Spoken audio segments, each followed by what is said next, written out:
Hello, Priscilla Fauntleroy from Fauntleroy Marketing Strategy. That is www.fauntleroymarketingblog.com.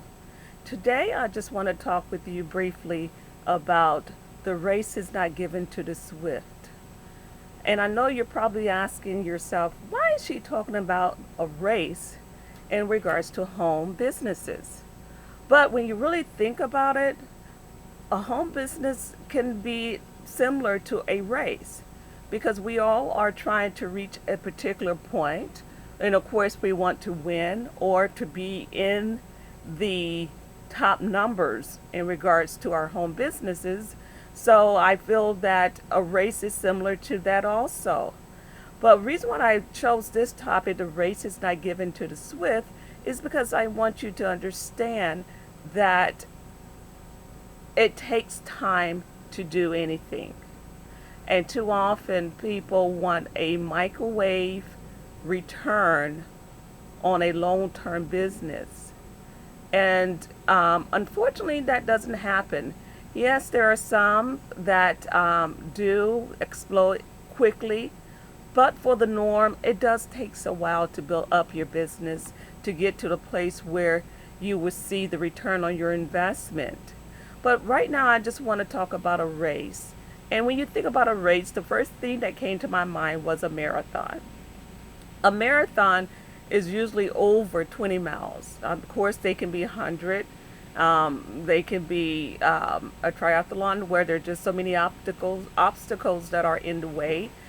But on average, there are over 20, 25 miles per race. And while you race in a marathon, when you think about it, it's not a straight road through.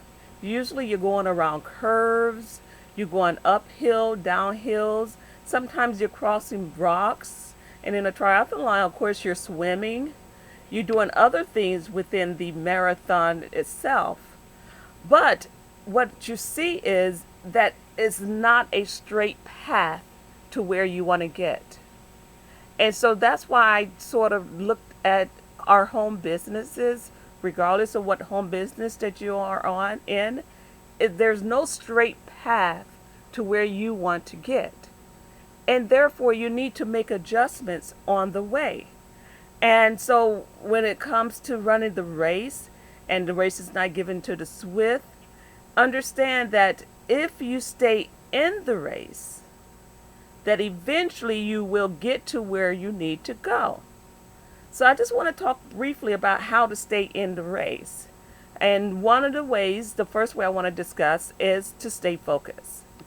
Sometimes, as I said in a marathon, you go around curves, you go up and down. However, you continue to run. So in your business, your home business, you want to stay focused and you want to continue to run.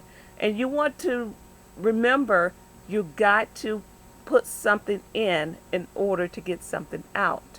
And in regards to staying focused, that means training, attending webinars, reading books, inspirational books, books on marketing, books on generating leads.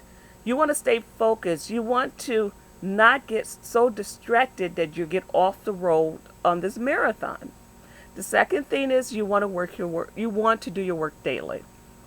I know that's a pretty hard pill to swallow. Daily, yes, daily. And I'm not saying work 8-hour days. Myself, I do have a full-time job, and so I do. I work my work at least an hour a day, 30 minutes on some days because I do have two kids also. But what I do it daily. If that's posting to my social media, if that's writing my blog. One thing I do, because blog does take a while to write, is that I pre-write my blogs. And when I say I write the blog for the next day, the day before. Therefore, I'm continuously posting a blog a day or a blog within 2 days. I try not to go lower than 3 blogs a week. I try to do 3 to 5 blogs a week as much as possible. So I do want you to understand that to stay in the race, you need to work your business daily And one thing that I will say is the third thing: you can't give up. You cannot give up. Even if you look at a marathon, there's always that last person crossing the finish line. That last person, he may not have won anything, but he crossed that line. And that's what you want to do. You want to cross that line, and you don't want to give up. So you want to remember now that if you stay in the race, eventually you will get to where you need to be. The moment that you drop off is the moment that you have to start over again. And you don't want to do that. So remember, the race is not given to the swift, but to the person that endures. Endure the race and watch how things work out for you. This is Priscilla Fauntleroy from Fauntleroy Marketing Strategy, www.fauntleroymarketingblog.com. I hope that this has brought value to you today to encourage you. And if it did, please don't hesitate to share with others, because we want everyone staying in the race and we want everyone reaching their goal. Talk to you later, another day.